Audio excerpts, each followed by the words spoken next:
Hello friends, good morning. നമ്മുടെ Kerala TV സീരിയലിലേക്ക് എല്ലാവർക്കും സ്വാഗതം.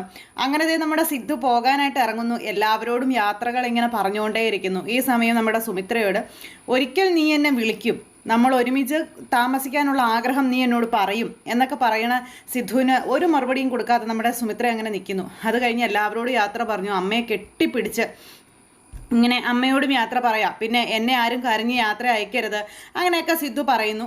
നമ്മുടെ സുമിത്രയാണെങ്കിലും ചെറു പുഞ്ചിരിയോടെ അതൊക്കെ കണ്ടുകൊണ്ട് നിൽക്കുന്നു. ഇതെല്ലാം കഴിഞ്ഞതിന് ശേഷം പിന്നെ കാണിക്കുന്ന ദീപുവിനെ ആട്ടോ. ദീപു ഇങ്ങനെ വളരെ ഹാപ്പി മാനായിട്ട് ഇങ്ങനെ നിൽക്കുന്നു. അപ്പു ആണെങ്കിലും ചിത്രയാണെങ്കിലും ദേഷ്യത്തിൽ തന്നെ നിൽക്കുവാണേ. ഈ സമയം ഇപ്പോഴാണ് എനിക്കൊന്ന് സമാധാനമായത്. ഇനി എന്തായാലും കടമെന്നും പറഞ്ഞു പരമശിവ ഇവിടെ കയറി വന്ന് നിരങ്ങത്തില്ലല്ലോ എന്നൊക്കെ പറഞ്ഞു, നമ്മളെ ഉപദ്രവിക്കത്തില്ലല്ലോ എന്നൊക്കെ പറയുമ്പോൾ മകനൊക്കെ ഇങ്ങനെ വല്ലാതെ നോക്കി നിൽക്കുക. പലിശ അടക്കവേ ഒരു ചെല്ലി കാശ് പോലും ഇല്ലാതെ മുഴുവൻ കാശും കൊടുത്തു തീർത്തെന്ന് പറഞ്ഞു. കൊടുത്തു എന്ന് മാത്രമല്ല, അതെ അവന് കിട്ടി ബോധിച്ചെന്ന് മുദ്രപത്രത്തിൽ എഴുതി വാങ്ങിക്കുകയും ചെയ്തെന്ന് പറഞ്ഞു. അങ്ങനെ ദീപു ഇരുന്ന് ചിരിക്കുക. അതുകൊണ്ട് ഇനി അവൻ്റെ ഓരോ അഭ്യാസവും നടക്കില്ലെന്നും പറഞ്ഞു. അതെ, ഇത്രയും കാശ് നിങ്ങൾക്ക് എവിടെ നിന്നാണെന്ന് ചിത്ര ചോദിച്ചപ്പോൾ, എന്താ ചിത്ര ഇത്, ഒരു വലിയ ഭാരം ഒഴിഞ്ഞതിൻ്റെ ആശ്വാസത്തിലാണ് ഞാൻ ഇതൊക്കെ നിങ്ങളോട് പറയുന്നത്. നിങ്ങൾക്കിതൊന്നും എന്താ ഒരു ബാധകമല്ലാത്തതെന്ന് പറഞ്ഞപ്പോൾ, നിങ്ങളുടേതായ ഒരു കാര്യവും ഞങ്ങൾക്ക് അറിയണ്ടെന്ന് ചിത്ര അന്നേരം പറഞ്ഞു. അപ്പോൾ എടാ അപ്പു, നിനക്ക് നിൻ്റെ അമ്മയുടെ അഭിപ്രായം തന്നെയാണോ? അച്ഛൻ ഇന്ന് വരെ എന്താ ചെയ്തിട്ടുള്ളതെന്ന് അന്നേരം അപ്പു ചോദിച്ചു. അച്ഛൻ്റെ താല്പര്യങ്ങൾ മാത്രമല്ലേ അച്ഛൻ സംരക്ഷിച്ചിട്ടുള്ളൂ. എന്ത് കള്ളത്തരം കാണിച്ചും കള്ളം പറഞ്ഞും സ്വന്തം കാര്യം നേടണം, അതുമാത്രമല്ലേ ഉള്ളൂ. ആ ഒരു ചിന്തയ്ക്ക് വേണ്ടിയിട്ടല്ലേ നിങ്ങൾ ഇതൊക്കെ കാട്ടിക്കൂട്ടുന്നത്. അങ്ങനെ വെറും സെൽഫിഷായ അച്ഛൻ ചെയ്യുന്ന പ്രവർത്തികൾക്ക് അച്ഛൻ എന്നെയും അമ്മയെയും കൂട്ടുപിടിക്കണ്ടെന്നും പറഞ്ഞു. അതിൻ്റെ ലാഭവും നഷ്ടമൊന്നും ഞങ്ങൾക്ക് അറിയുകയും വേണ്ട. ഇനി ഈ രീതിയിലുള്ള കാര്യങ്ങളൊന്നും അച്ഛൻ ഞങ്ങളോട് പറയുകയും വേണ്ട. ഒരു കാര്യം ഞാൻ പറഞ്ഞേക്കാം, അച്ഛൻ്റെ ഈ സ്വാർത്ഥതയുണ്ടല്ലോ, ഞാൻ എന്ന് മാത്രമുള്ള അച്ഛൻ്റെ ഈ ഒരു ചിന്ത, അത് എന്നെയും അമ്മയെയും നന്നായി വിഷമിപ്പിക്കുന്നുണ്ട്. അത് അച്ഛൻ മനസ്സിലാക്കണമെന്ന് പറഞ്ഞു. എടാ ഞാൻ എന്നും പറഞ്ഞ് ഞാൻ എന്താടാ ചെയ്തത്? ഞാൻ എന്ത് ചെയ്തിട്ടുണ്ടെങ്കിലും നിനക്കും നിൻ്റെ അമ്മയ്ക്കും കൂടെ വേണ്ടിയിട്ടാ, അല്ലാതെ എനിക്ക് വേണ്ടി ഒന്നും ഞാൻ ചെയ്തിട്ടില്ല. അതെന്താ നിങ്ങൾ മനസ്സിലാക്കാത്തതെന്നൊക്കെ ചോദിച്ചു. ഈ വീട്ടിൽ എന്തെല്ലാം കാര്യങ്ങൾ നടക്കുന്നു, ഈ നടക്കുന്ന എന്തെങ്കിലും കാര്യങ്ങൾ അച്ഛൻ അറിയുന്നുണ്ടോ? അച്ഛൻ കണ്ടതല്ലേ അമ്മയ്ക്ക് നെഞ്ചുവേദന ഉണ്ടായത്. ഭാഗ്യത്തിന് അത് സീരിയസ് ഇഷ്യൂ ഒന്നും ആയില്ല എന്ന് പറഞ്ഞു. പക്ഷേ ആ നെഞ്ചുവേദന ഉണ്ടായത് സ്ട്രെസ്സ് കാരണമാണെന്നാണ് ഡോക്ടർ പറഞ്ഞതെന്നുള്ള കാര്യം അപ്പോൾ പറയാം. അതെങ്ങനെയാണ് അമ്മയ്ക്ക് സംഭവിച്ചത്? അച്ഛൻ കാരണമാണ് അത് സംഭവിച്ചത്. അച്ഛൻ കാരണം അമ്മയ്ക്ക് ഈ വയ്യാഴികകളല്ല വന്നത്. അതുകൊണ്ട് അച്ഛനൊന്നും നല്ലപിള്ളയാണെന്നുള്ള രീതിയിൽ സംസാരിക്കേണ്ട എന്നും പറഞ്ഞ് അപ്പോൾ അവിടെ നിന്ന് എഴുന്നേറ്റ് പോയി. ഇതിനൊക്കെ ഉത്തരവാദി അച്ഛനാണെന്നും പറഞ്ഞു. പുറകെ ചിത്ര എഴുന്നേറ്റ് പോയി. ദീപു ഇങ്ങനെ പെട്ടിരിക്കുക, എന്തൊക്കെ ചെയ്തിട്ട് ഒരു രക്ഷയില്ല. ഭാര്യയുടെയും മകളുടെ അരികിൽ മകൻ്റെയും അരികിൽ ഒന്നും അങ്ങോട്ട് കയറി പോകാനായിട്ട് പറ്റണില്ല. അങ്ങനെ ദീപു അവിടെ സങ്കടപ്പെട്ടിരിക്കുന്ന സമയം പിന്നെ കാണിക്കുന്ന പൂജ ഇങ്ങനെ മൊബൈലിൽ ഇങ്ങനെ നോക്കിക്കൊണ്ട് വരുന്നപ്പോഴേക്കും രഞ്ജിത ഒന്ന് തട്ടി. പെട്ടെന്ന് സോറി ആൻറ്റി എന്ന് പറഞ്ഞു. അതിനെന്തിനാ നീ സോറിയൊക്കെ പറയുന്നേ? സോറി ഒന്നും പറയേണ്ട ഒരാവശ്യമില്ല എന്ന് രഞ്ജിത പറയുക. നേരം പുലർന്നത് ഞാൻ അറിഞ്ഞതേ ഇല്ല എന്ന് പറഞ്ഞപ്പോൾ, പുലരും വരെ എവിടെയായിരുന്നു എന്ന് ചോദിച്ചപ്പോൾ ടെറസിലായിരുന്നല്ലോ എന്ന് പറഞ്ഞു പൂജ. എവിടെയായിരുന്നു എന്നുള്ളത് ആൻറ്റിക്ക് അറിയാവുന്നതല്ലേ, പിന്നെന്താ ചോദിച്ചതെന്ന് ചോദിച്ചപ്പം ടെറസിലായിരുന്നില്ല, പങ്കജിൻ്റെ ചുമലിലായിരുന്നില്ലേ നീ, അപ്പം കളിയാക്കാതെ എന്ന് പൂജ. സംസാരിച്ച് ഉറങ്ങിപ്പോയതാണെന്ന് പറഞ്ഞു. പാവം, ഒരു താങ് എന്ന പോലെ നീ ഉണരുന്നത് വരെ അവൻ അവിടെ ഉണ്ടായിരുന്നു എന്നൊക്കെ പറഞ്ഞപ്പം ശരിയാ, എനിക്കതിൽ വിഷമമുണ്ടെന്ന് പറഞ്ഞു. അപ്പം എന്തിനാ മോള് വിഷമിക്കേണ്ട കാര്യമൊന്നും ഇല്ലല്ലോ, പിന്നെ എന്തിനാ വിഷമോ എന്ന് ചോദിച്ച്, എൻ്റെ മോൻ അങ്ങനെയാ, എല്ലാവരോടും സ്നേഹം മാത്രമേ ഉള്ളൂ, ആ മനസ്സിൽ നന്മയുള്ളവനാ, അതുകൊണ്ടാണ് അവൻ അങ്ങനെയൊക്കെ ചെയ്യുന്നത്. സഹായിക്കാനുള്ള വലിയൊരു മനസ്സ് അവനുണ്ട്, അതുകൊണ്ടാണ് അവൻ അങ്ങനെയൊക്കെ ചെയ്യുന്നതെന്ന് പറഞ്ഞു. എല്ലാവരും അവനെ തെറ്റിദ്ധരിക്കുകയാണ് പതിവ് എന്നൊക്കെ ഇങ്ങനെ പറഞ്ഞപ്പോൾ, ശരി ആൻറ്റി പറഞ്ഞത്, ഞാനും ഒരുപാട് പങ്കജിനെ ഒരുപാട് തെറ്റിദ്ധരിച്ചിട്ടുണ്ട്. പക്ഷേ ഇപ്പോഴാണ് എനിക്ക് അവനെ മനസ്സിലായത്. അവൻ്റെ സ്വഭാവം എനിക്ക് ഇപ്പോഴാണ് മനസ്സിലായത്. ഒരു രാത്രി മുഴുവൻ അവൻ്റെ ചുമലിൽ അന്തി ഉറങ്ങി ഞാൻ, പക്ഷേ എന്നെ ഒന്ന് തൊട്ടിട്ട് പോലും ഇല്ല അവൻ എന്നൊക്കെ പൂജ പറയണം. നല്ലവനാ അവനെ മനസ്സിലാക്കാൻ ഞാൻ വൈകിപ്പോയെന്ന് പറഞ്ഞു. അവനിങ്ങനെ വിട്ടാൽ പറ്റില്ല, ഉടനെ അവനൊരു കല്യാണം നോക്കണം, ഇതുവരെ പെണ്ണൊന്നും കണ്ടിട്ടില്ല എന്നൊക്കെ പറഞ്ഞു രഞ്ജിത. അവൻ്റെ മനസ്സിൽ ഇനി ആരെങ്കിലും ഉണ്ടോ എന്നൊക്കെ ആർക്കറിയാവെന്നൊക്കെ രഞ്ജിത. അവൻ്റെ കൂടെ ആകെ ഞാൻ കണ്ട പെൺകുട്ടി നീയാ, പിന്നെ മറ്റൊരു പെൺകുട്ടിക്കൊപ്പം അവൻ നടക്കുന്നതോ സംസാരിക്കുന്നതോ ഒന്നും ഞാൻ കണ്ടിട്ടില്ല എന്ന് പറഞ്ഞപ്പം, അത് ശരിയാ, അത് ഞാനും കണ്ടിട്ടില്ല എന്ന് പറഞ്ഞു. എപ്പോഴും നിൻ്റെ കൂടെ തന്നെയാണല്ലോ അവൻ, പിന്നെ വേറെ പെൺകുട്ടികളെ കാണാൻ എവിടെയാണ് അവന് സമയം എന്ന് പറഞ്ഞപ്പോൾ പൂജ ഇങ്ങനെ വല്ലാതായിട്ട് നിൽക്കുവാണേ. അവന് നീയെന്ന് വെച്ചാൽ ജീവനാണെന്ന് എനിക്ക് തോന്നണത്, നിൻ്റെ കാര്യം പറയാനേ അവന് നേരമുള്ളെന്നൊക്കെ പറയണം.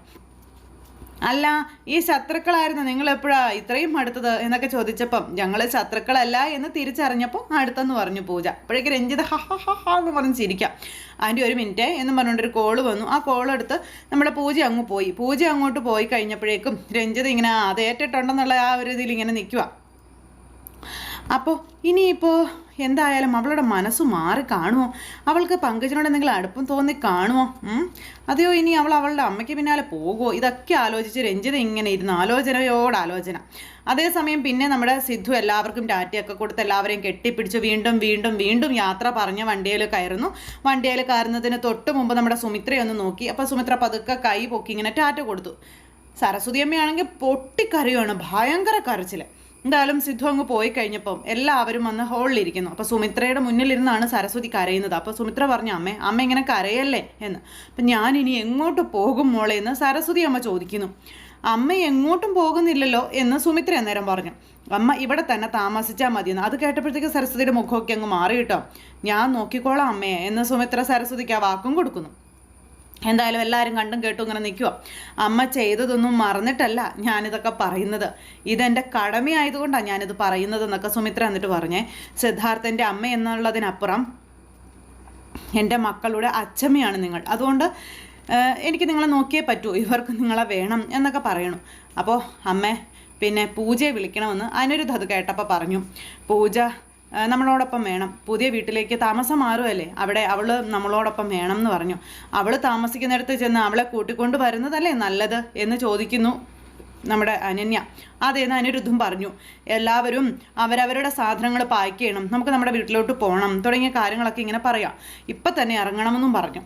അങ്ങനെ അത് കേട്ടപ്പോൾ പുതിയ വീട്ടിലേക്ക് നാളെയല്ലേ മാറുന്നേ, ഇപ്പോഴും പാക്ക് ചെയ്യണമെന്ന് ചോദിച്ചു ശീതൾ. അതൊക്കെ വേണം എന്ന് പറഞ്ഞു. ഡ്രസ്സ് മാത്രമല്ലല്ലോ, എന്തെല്ലാം എടുക്കാനുള്ളതാണെന്നൊക്കെയുള്ള കാര്യങ്ങൾ ഇങ്ങനെ ചോദിച്ചു. നേരത്തെ പാക്ക് ചെയ്ത് വെക്കുന്നത് തന്നെയല്ലേ നല്ലത് എന്നും പറഞ്ഞു. അങ്ങനെ ഈ സമയം മമ്മി നമുക്കും പോയി പാക്ക് ചെയ്താലോ എന്ന് അനന്യ കൊച്ചും കൂടെ പറയുമ്പോൾ ശരിയെന്നും പറഞ്ഞ് അവർ പാക്ക് ചെയ്യാൻ പോയി. അപ്പോൾ സുമിത്രേ, നീ എന്നെ സുഖിപ്പിക്കാൻ വേണ്ടി പറഞ്ഞതാണോ?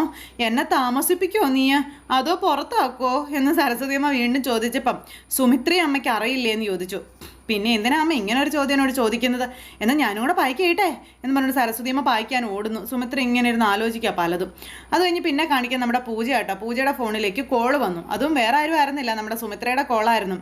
ഹലോ അമ്മേ, മോളെ നീ എപ്പോഴാണ് വീട്ടിലേക്ക് വരുന്നത് എന്ന് ചോദിച്ചു സുമിത്ര. നിന്നെ കൂട്ടിക്കൊണ്ട് വരാൻ ഞാൻ അങ്ങോട്ട് വരണമെന്ന് ചോദിച്ചപ്പം വേണ്ട അമ്മേ, കൂട്ടിക്കൊണ്ട് പോകാനേ ഞാൻ VIP ഒന്നും അല്ലല്ലോ എന്ന് പറഞ്ഞപ്പം അത് ഇവിടെ ഒരാൾ പറഞ്ഞ ഡയലോഗാണല്ലോ എന്ന് നമ്മുടെ സുമിത്ര. നിനക്കിത് എവിടെ നിന്ന് കിട്ടിയെന്ന് ചോദിച്ചപ്പോൾ അവിടെ നടക്കുന്നതൊക്കെ എനിക്ക് അറിയാമെന്ന് പറഞ്ഞു. അമ്മയെക്കുറിച്ച് ഞാൻ അന്വേഷിക്കാത്ത ദിവസങ്ങളില്ലെന്ന് പറഞ്ഞപ്പം മോളെ സിദ്ധാർത്ഥ് പോയി, ഇവിടെ ഇപ്പം എല്ലാം പഴയപടി തന്നെയായെന്ന് പറഞ്ഞപ്പോൾ എനിക്കറിയാം അമ്മയെന്ന് പറഞ്ഞു.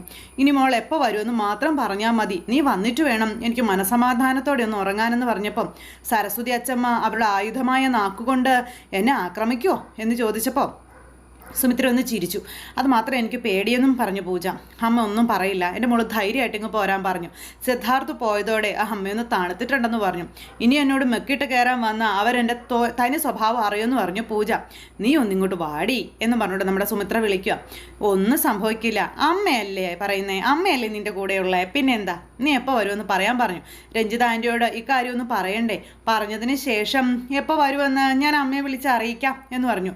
നിൻ്റെ രഞ്ജിത ആൻറ്റി പോവണ്ടെന്ന് പറഞ്ഞാലോ, നീ വരാതിരിക്കുമോ മോളെ എന്ന് ചോദിച്ചപ്പം ഞാൻ അങ്ങനെ വരാതിരിക്കുമോ അമ്മേ എന്ന് ചോദിച്ചു.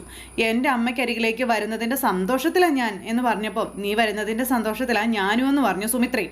പറ്റുമെങ്കിൽ നീ ഇന്ന് തന്നെ ഇങ്ങ് വാ മോളെ എന്നൊക്കെ പറഞ്ഞു. അപ്പം ശരി അമ്മയെന്ന് പറഞ്ഞു ഫോൺ അങ്ങ് കട്ട് ചെയ്തു.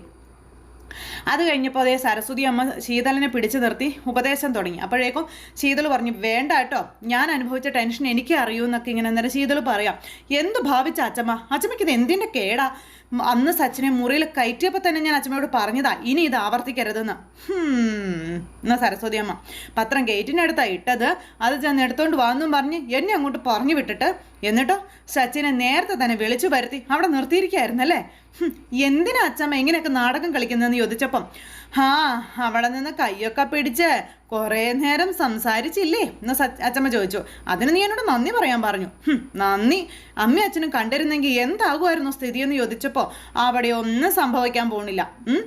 അവനോടെ ഞാൻ ഓടാൻ പറഞ്ഞിരുന്നു, അവനോട് വരിക്കും. അപ്പം ഞാനെന്ത് ചെയ്യും? നീയും അവൻ്റെ കൂടെ ഓടണം. അതല്ലേ വേണ്ടത്? അതിനല്ലേ ഞാനിങ്ങനെ കിടന്ന് കഷ്ടപ്പെടുന്നേ? അത് നിനക്ക് മനസ്സിലാകുന്നില്ലേ? നിങ്ങൾ രണ്ടുപേരും ഒരുമിച്ച് ജീവിക്കുന്നത് എനിക്ക് കാണണം മോളെ. അതുവരെ ഞാൻ ഈ കളി തുടർന്നുകൊണ്ടേ ഇരിക്കുമെന്ന് ഈ സരസ്വതി അമ്മ പറയാം. നിങ്ങൾ കാരണം എന്നെ അമ്മ ഈ വീട്ടിൽ നിന്ന് പുറത്താക്കുമെന്ന് പറഞ്ഞപ്പോൾ പുറത്താക്കട്ടെ, നിനക്ക് സച്ചിൻ്റെ വീട്ടിലോട്ട് പോകാമല്ലോ എന്ന് സരസ്വതി. അച്ഛമ്മേ, നീ ഇങ്ങനെ ദേഷ്യപ്പെടാനും മാത്രം എന്താ ഇപ്പോൾ ഇവിടെ ഉണ്ടായത്? ഞാനൊന്നും പറഞ്ഞില്ലല്ലോ. സോറിയെ, ഞാൻ തന്ത്രപൂർവ്വം വിളിച്ച നിന്റെ അടുത്തൊന്ന് മാറ്റിയില്ലേ? ദേ, ഒരു കാര്യം ഞാൻ പറയാം. നിനക്ക് സച്ചിൻ്റെ കൂടെയുള്ള ജീവിതമാണ് വേണ്ടത്, ഇവിടെ കിടന്ന് നരകിക്കലല്ല. എൻ്റെ അമ്മ തീരുമാനിക്കുന്നത് പോലെ കാര്യങ്ങൾ നടക്കും. അച്ഛമ്മ എന്ത് ചെയ്തിട്ടും കാര്യമില്ലെന്ന് പറഞ്ഞപ്പം നീ സച്ചിൻ്റെ കൈ പിടിച്ച് ഇവിടുന്ന് പോയില്ലെങ്കിൽ നീ എന്നെ ഞൊട്ടി വിളിച്ചോളാൻ പറഞ്ഞു. എനിക്ക് മാത്രമല്ല പ്രശ്നം, അച്ഛമ്മയ്ക്കും പ്രശ്നമാണെന്ന് പറഞ്ഞപ്പോൾ ഇങ്ങനെയൊക്കെ പറയുന്നെങ്കിലും നീ കുറച്ച് ആസ്വദിക്കുന്നുണ്ടെന്ന് എനിക്ക് അറിയാമെന്ന് നമ്മുടെ സരസ്വതി അമ്മ. സുമിത്ര എടുത്ത തീരുമാനം ശരിയല്ല എന്ന് നീ ആത്മാർത്ഥമായിട്ട് പറയുമോ എന്ന് ചോദിച്ചു. നീ അതിൽ സന്തുഷ്ടയല്ല എന്ന് ഈ അച്ഛമ്മയ്ക്ക് നന്നായിട്ട് അറിയാം മോളെ. പിന്നെ നീ നിന്റെ അമ്മയെ ഭയന്ന് അംഗീകരിക്കുന്നെന്ന് മാത്രമല്ലേ ഉള്ളൂ. അതെനിക്ക് മനസ്സിലാകും. സച്ചിൻ്റെ കൂടെ ജീവിക്കണമെന്ന് നീ ആഗ്രഹിക്കുന്നുണ്ട്, അതും അച്ഛമ്മയ്ക്ക് അറിയാം. അതെന്താ നീ തുറന്നു പറയാത്തത്? നിനക്ക് തുറന്നു പറഞ്ഞാൽ എന്താ കുഴപ്പം? നീ നിന്റെ അഭിനയം അങ്ങ് നിർത്താൻ പറഞ്ഞു. അങ്ങനെ പറഞ്ഞിട്ട് സരസ്വതിയമ്മ അങ്ങ് പോയി കഴിഞ്ഞപ്പോഴത്തേക്കും ദേ നമ്മുടെ ശീതള അതിനെപ്പറ്റി ആലോചിച്ച് നിൽക്കുക. ഇത് കഴിഞ്ഞ് അച്ഛനും അമ്മയും മോനും കൂടി പൂജ പങ്കജിൻ്റെ തോളിൽ കിടന്നുറങ്ങിയ കഥ പറയാം. അവൾ നിന്നെ വിട്ട് ഇവിടുന്ന് പോകില്ല, അവൾ അത്രമാത്രം ഇപ്പം നിന്നെ ഇഷ്ടപ്പെടുന്നുണ്ട്, എല്ലാം ഇനി നിന്റെ കയ്യിലാ എന്നൊക്കെ പറഞ്ഞ് അച്ഛനും അമ്മയും കൂടെ പറഞ്ഞു കൊടുക്കാം. അങ്ങനെ മൂന്നെണ്ണങ്ങളും കൂടെ പൂജയെ കയ്യിലാക്കാനുള്ള പ്ലാൻ ഒരുക്കിക്കൊണ്ടിരിക്കുക. എന്തായാലും അവൾക്ക് ചെറിയൊരു ഇഷ്ടമൊക്കെ ഉണ്ടെന്ന് തോന്നുന്നു. അങ്ങനെ ഞാനും അവളും കൂടെ സംസാരിച്ചുകൊണ്ടിരിക്കുമ്പോൾ ഇതുവരെ ഇല്ലാത്തൊരു നാണമൊക്കെ അവളുടെ മുഖത്ത് പ്രതിഫലിക്കുന്നുണ്ട്. അവളുടെ മുഖത്തെ നാണമൊക്കെ കാണുമ്പോൾ സമയമെന്നാ തോന്നണേ എന്നൊക്കെ പറഞ്ഞുകൊണ്ട് ഇവരിങ്ങനെ സംസാരിക്കുമ്പോഴേക്കും പൂജ അങ്ങോട്ടേക്ക് വന്നു. ആൻറ്റി എന്നും പറഞ്ഞു. പൂജ മോള് നല്ല സന്തോഷത്തിലാണല്ലോ. അപ്പം സന്തോഷം ഇല്ലാതിരിക്കും ആൻറ്റി, ഞാൻ എൻ്റെ അമ്മയുടെ അടുത്തേക്ക് പോവല്ലേ എന്ന് പൂജ. അപ്പോഴേക്കും ഇവരുടെ എല്ലാവരുടെ മുഖം അങ്ങ് വാടി. അമ്മയുടെ അടുത്തേക്ക് പോകാനും മോൾ എന്തൊക്കെ ഈ പറയുന്നതെന്ന് ചോദിച്ചു. അപ്പോൾ ഞാൻ അമ്മയ്ക്കരികിലേക്ക് പോവുകയാണെന്ന് പറഞ്ഞു. അയ്യോ എൻ്റെ പൊന്നുമോളെ, നീ അവർക്കൊരു അധികപ്പറ്റാ, നീ അങ്ങോട്ട് പോകരുതെന്നൊക്കെ പറയും ഇവർ.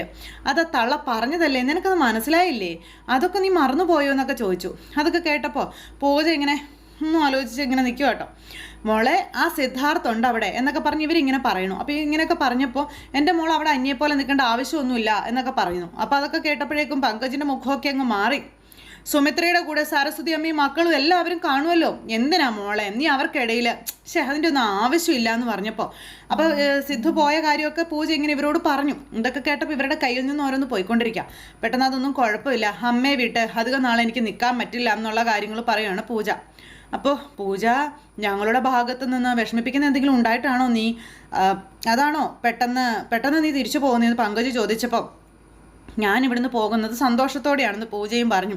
നിങ്ങൾ എന്നോട് കാണിച്ച സ്നേഹത്തിന് എങ്ങനെ നന്ദി പറയണമെന്ന് എനിക്ക് അറിയില്ല എന്നൊക്കെ പൂജ ഇങ്ങനെ പറയണം. അപ്പോൾ നന്ദിയോ? അതെൻ്റെ കടമയല്ലേ, മോളെന്തിനാ ഇങ്ങനെയൊക്കെ പറയുന്നേ? എൻ്റെ ഏട്ടൻ്റെ മോളല്ലേ നീ, നീ എന്നോട് നന്ദി പറയേ. അപ്പം എനിക്ക് എന്നാ മോള് പോണേന്ന് ചോദിച്ചപ്പോൾ നാളെ തന്നെ പോകണമെന്ന് ആലോചിക്കുന്നതെന്ന് പറഞ്ഞു. സന്തോഷം മോളെ, നിനക്ക് എപ്പോൾ വേണമെങ്കിലും ഈ വീട്ടിലേക്ക് വരാം, ഈ വീടിൻ്റെ വാതിൽ നിനക്ക് വേണ്ടി എപ്പോഴും തുറന്നു കിടക്കുമെന്ന് പറഞ്ഞപ്പം ആൻറ്റിയുടെ നല്ല മനസ്സിന് ഒരുപാട് നന്ദിയുണ്ടെന്നുള്ള കാര്യം പൂജ പറയുക. മുൻപും ഞാൻ മിക്ക ദിവസങ്ങളിലും ഇവിടെ വരാറില്ലേ, അതുപോലെ ഞാൻ വീണ്ടും വരും എന്നും പറഞ്ഞുകൊണ്ട് പൂജ. ഞാൻ പോകുന്നതിൽ സങ്കടമൊന്നും വേണ്ട കേട്ടോ എന്നൊക്കെ പൂജ ഇവരോട് പറയുമ്പോൾ രഞ്ജിതയുടെ മുഖമൊക്കെ വല്ലാതിരിക്കുന്നു. അങ്ങനെ എല്ലാവരും വിഷമം അഭിനയിച്ച് ഇങ്ങനെ തകർക്കുക. എന്നിട്ട് ഇങ്ങനെ കെട്ടിപ്പിടിച്ചുകൊണ്ട് ഇങ്ങനെ നിൽക്കുന്ന സമയത്ത് രഞ്ജിത പലതും ആലോചിക്കുവാണേ. ഇനി എന്ത് ചെയ്യും എന്നുള്ളൊരു ആലോചനയാണ് അതിലുള്ളത്. അപ്പോൾ എല്ലാവരുടെയും പ്രതീക്ഷകളെല്ലാം തകർത്തുകൊണ്ട് നമ്മുടെ പൂജ അവിടെ നിന്ന് പടിയിറങ്ങുന്നു. അങ്ങനെ പൂജ പോകുന്ന വലിയൊരു നിരാശയായി നിൽക്കുന്ന സമയം പൂജ അങ്ങോട്ടേക്ക് പോകുമ്പോൾ പെട്ടെന്നാണല്ലോ കാറ്റ് മാറി വീശിയത് എന്ന് ഭർത്താവ് ഭാര്യയോട് ചോദിക്കുന്നു. അയ്യോ, ഞാനതൊട്ടും പ്രതീക്ഷിച്ചില്ല മമ്മി, നമ്മളിനി എന്ത് ചെയ്യും എന്ന് പങ്കജ് ചോദിക്കുന്നു രഞ്ജിതയോട്. അപ്പോൾ രഞ്ജിത ഇങ്ങനെ അതിനെപ്പറ്റി ആലോചിച്ച് നിൽക്കുന്നിടത്ത് ഇന്നത്തെ കഥ അവസാനിച്ചു. അപ്പോൾ എല്ലാവരും കാത്തിരുന്ന് കാണുമല്ലോ അല്ലേ? എല്ലാവർക്കും നന്ദി.